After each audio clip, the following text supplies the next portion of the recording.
Good afternoon, guys. I haven't posted in a while. So, actually going to cover a specific subject today. It's support after the sale, right? And what to expect if you have me build you a turbo setup or a roll race setup or something like that, right?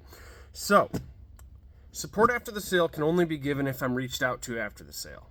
That's all I really got to say about that. I am one of the best about reaching out and trying to support you after the sale, going above and beyond, losing my money that I made on the job just to try and make you happy with your situation, okay? So if you don't reach out to me, I can't help you, okay? Going and posting anonymously on Facebook or asking 50 bajillion people questions rather than the person who built the bike, not helpful, right? If you can't plug into your bike and get your tune, reach out to the person who built the tune, and they will educate you on how to reach out, especially when, if you got a Max, don't do Fuel Tech anymore, but the Fuel Techs I do this.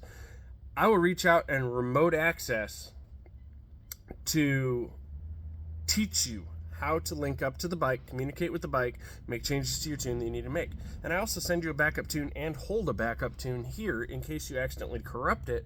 We can get you up and running in about 5 minutes, as long as you have internet access, okay? So, setup. What to expect when I build you a bike. You're going to get a bike that makes the power numbers you want with some rough boost tables set up by Boost by Gear. It may be a little slow in the low gears. It may be a little violent in the high gears. It may just need some tweaking and working. I don't set up wheelbase. I'll set you a rough wheelbase. I'll set you a rough gearing. But I can't set it up for your weight because I'm not out there roll racing with you. And I'm not about to go out and do 200 and change on someone's bike all the time just to beat the hell out of it and try and get it set up. That is on the consumer. That if you want to roll race, you need to know the basic technical aspects, okay? Traction control does not a good bike make. Traction control a slow bike makes, okay? Just had that stock motor Gen 3. He couldn't get it to move out of its own way. It just turned traction control off, the damn thing flew, okay? So, yes, it did wheelies. Yes, it spun the tire. That's part of having massive amounts of power. If you don't want that, go buy a stock bike.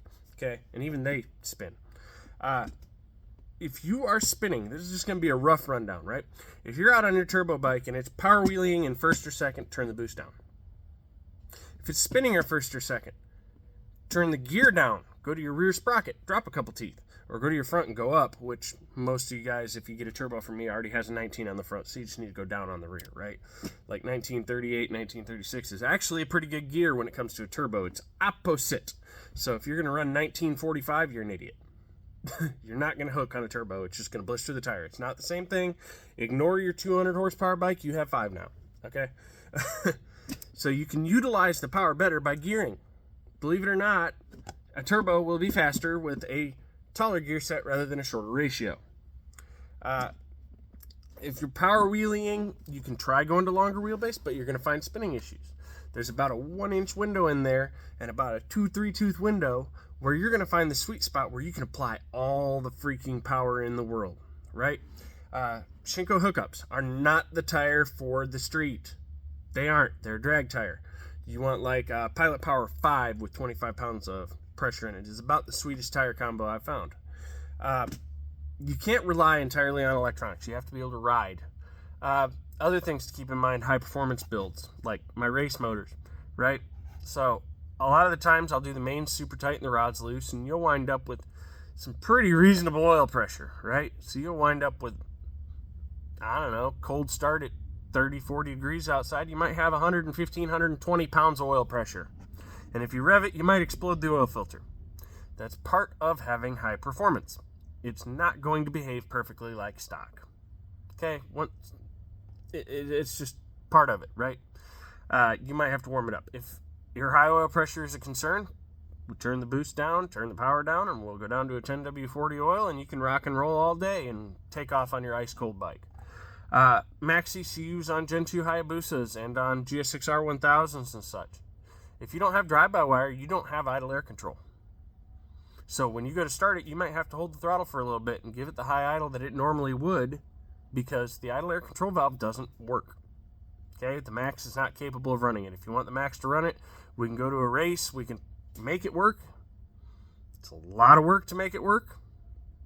probably have to do some board changes and such. I'm sure we could make it work. But you'd be paying a hell of a premium for Greg to develop that software and make it work. Otherwise, just get a Gen 3 or a new GSX-R1000 that has drive-by-wire, and we can do idle control. We do high idle control all the time on those. That's why they start and run so freaking phenomenal. It's very rare that I get a freaking Gen 1 or Gen 2 Hayabusa that starts and fires instantaneously and purrs like a kitten and doesn't have to start about 2 times, maybe a third, and hold the throttle for a little bit. That's why the Gen 1 Hayabusa has a high idle cam. But these are just things you're going to have to expect, okay?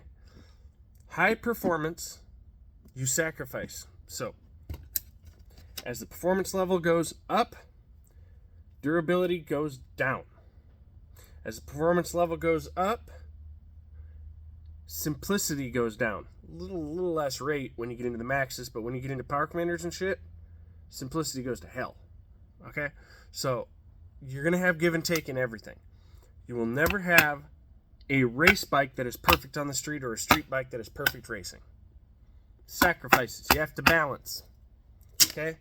So, the majority of what I build are, right now, race bikes. The majority of what Dennis builds, Motorhead, are street bikes. So they're really good on the street. They're not good at the track. What I build are pretty dang good at the track, but not the greatest at the street. And I do a lot of in-betweens where I balance, right? So we'll go a little longer wheelbase that forfeits a little bit of the power on the street because you're going to spin, but you can utilize it on a prep surface. So keeping this in mind, if I'm not given the opportunity to provide support, and I'm going all the way full circle back to this, I can't provide the support. If I got to get told by other people that you're having problems, I can't provide support after the sale, and it's kind of insulting. Later, y'all.